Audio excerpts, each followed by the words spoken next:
So earlier when you were talking about the stillness, a question came to me. How can I stop self-sabotaging and wake up in the parts of my life where the momentum of energy to distract and dissociate from being still feels the strongest? Okay, that's an interesting question, but could you give maybe one example of how or when that happens? Then it's easier to relate to.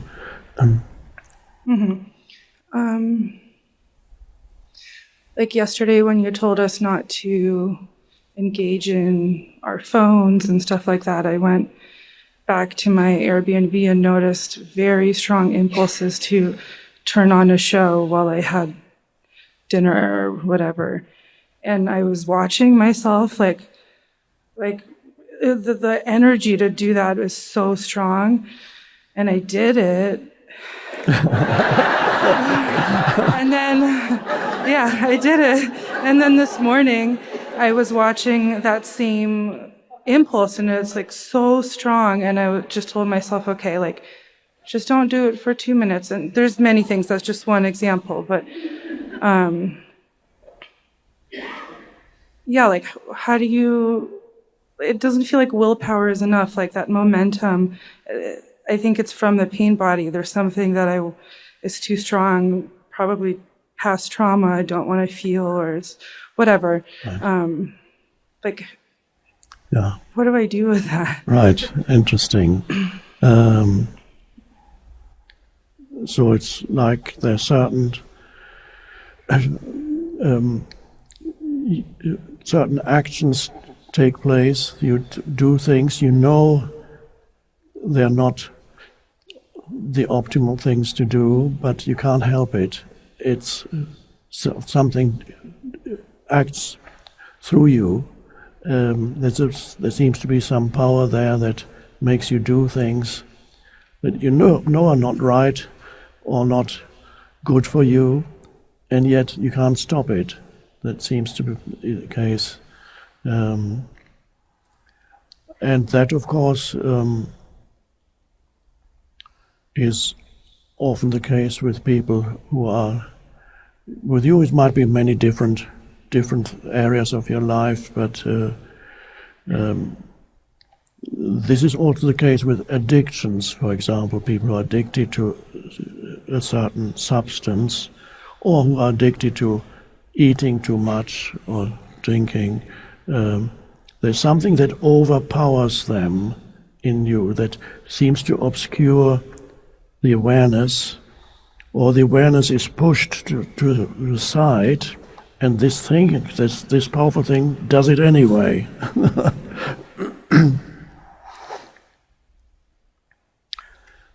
And again, my answer is a little bit similar to what I said to the first questioner tonight. The power of presence needs to grow in you so that it is strong enough it's not willpower, because willpower is not the best way of dealing with these things, but it's what I'm talking about could sometimes be confused with willpower, but willpower includes the application of a force to hold something down. Let's say if your addiction is to indulge in intoxicating beverages, in other words, booze is the British word, then and you can feel it. It comes on. There it comes. You know the bottles are there. There they are. And you feel you have to go there, and you have to reach out, and you have to pour yourself a drink. Now, when you're not aware at all, you don't even know what you're doing. You're so unconscious that you're already holding the drink and you're drinking. Then at that point, you even know that you're drinking. The same with food. I've spoken to people who have had addictions to food. They often say they wake up when they've already eaten. In the middle of the night, they've already unconsciously gone to the fridge, taken out the chocolate cake, And then they're already halfway through the chocolate cake when suddenly they're like, what am I doing? But so awareness comes in at a very late point. Willpower would be to hold an urge down that say alcohol, they have the pull, or even what the example you gave, you want to turn on the TV and you know it's not right because I'm not here for that, and he actually told us not to do it.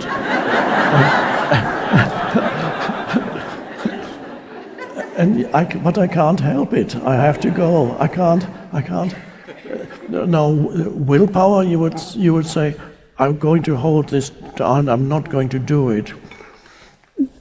And you can feel the urge, but you're holding it down. When you hold things down, often after a while, an explosion happens. It's like a boiling kettle. Can't hold it for that long, and then you have some kind of rationalization in your mind. Why you'll do it anyway. The mind will give you a reason. I spoke to a man who is addicted to food, and his body was very unhealthy because extremely dangerously overweight. Unfortunately, he's passed away, but he was a wonderful man. And he talked to me, and often before he goes to indulge in excessive eating, his mind would say something like, "You've had a rough day. You really deserve a treat." It explains why it's the right thing. I'm not going to do it for much longer, but just today I really need a treat. Life hasn't been treating me, but it's the only pleasure I have. What shall I do? It's all I have. There's no other pleasure in my life. Okay, go to the fridge. You listen. I attempted to be able to show him that this thought is a deception, and I had a little bit of success, but unfortunately it was too late to save him. Well, he is no longer in the body, but that's okay. He's the essence of never. He probably reincarnates now into the opposite, perhaps, in order to learn a lesson.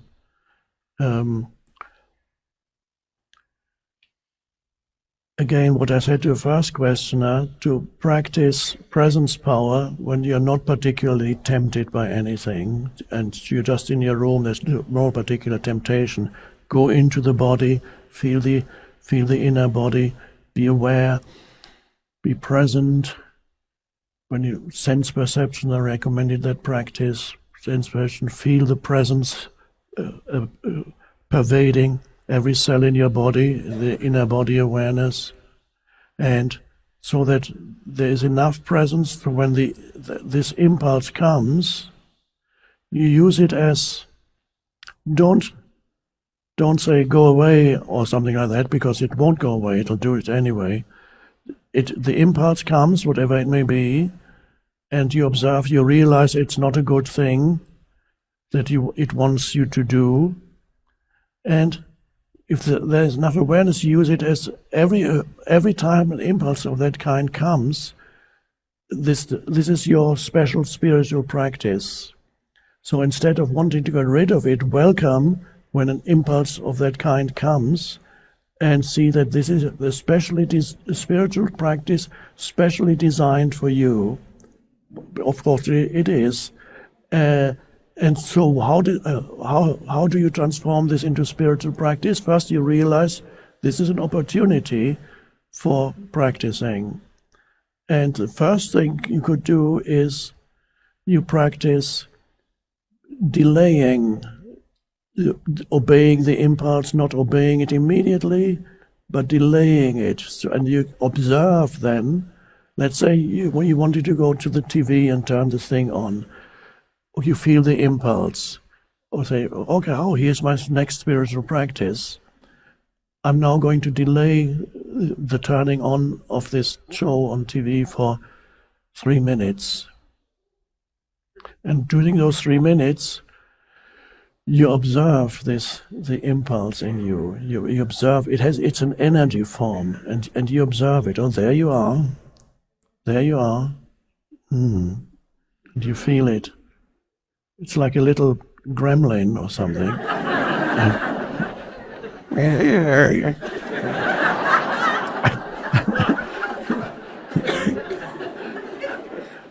And so this time gap can be a very useful first practice, that you introduce a time gap before you give in. You're not saying, I'm not going to give in. No, you say, 3 minutes. During those 3 minutes, I'm going to observe you. And you shine the light of consciousness, the light of awareness on this impulse, which is an energy form. And it can be an energy form that is in you as a kind of emotion.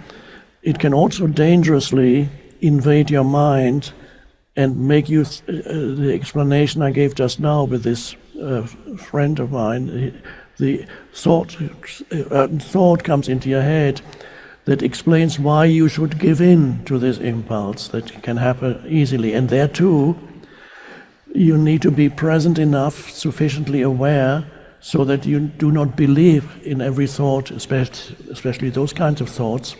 You don't believe in every thought that comes into your head. You observe the thought because the thought is part of it. And even to the thought you say, oh, there you are. There's the thought, and there's the feeling behind the thought. And you set aside 3 minutes. During those 3 minutes you observe that. Isn't that interesting? Wonderful spiritual practice. And while you observe, you grow in consciousness. You apply consciousness to it.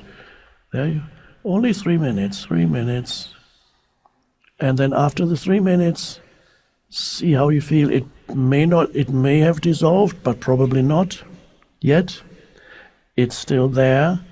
And then you can see, can I do another 2 or 3 minutes? Am I strong enough for that? Is my awareness strong enough? And yes, it is. Don't believe you might, oh no, stop this nonsense, do it anyway.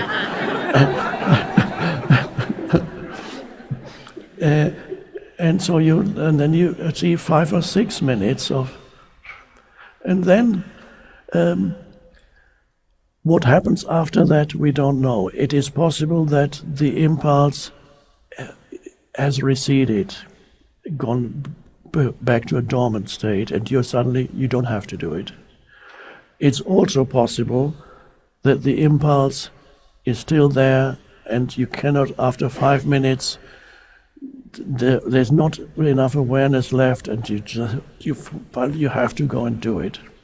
But at least the 5 minute interval, the time gap, was very important. And when anything like that happens, you always introduce a time gap for your spiritual practice, during which you do not hold it down, but you observe it. So you don't push it down, you observe. Oh, there you are. So if it's a gremlin, you don't say, you hold you down. No, there's a gremlin, you look at it. There it is. Oh. Now the interesting thing, when you apply awareness to something, you shine the light of consciousness on it, the possibility of transformation is also there. It arises as you shine the light of consciousness on it. This is the famous example from fairy stories and so on. The frog. You don't kill the frog, or do something with it.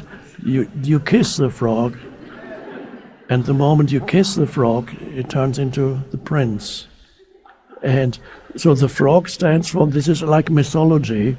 There's some wisdom embedded in these fairy stories, which, by the way, were not, many of them were not created by the people who wrote them. They were already orally transmitted over long periods of time, so they are mythologies that often contain a lot of wisdom. And there's certainly a lot of wisdom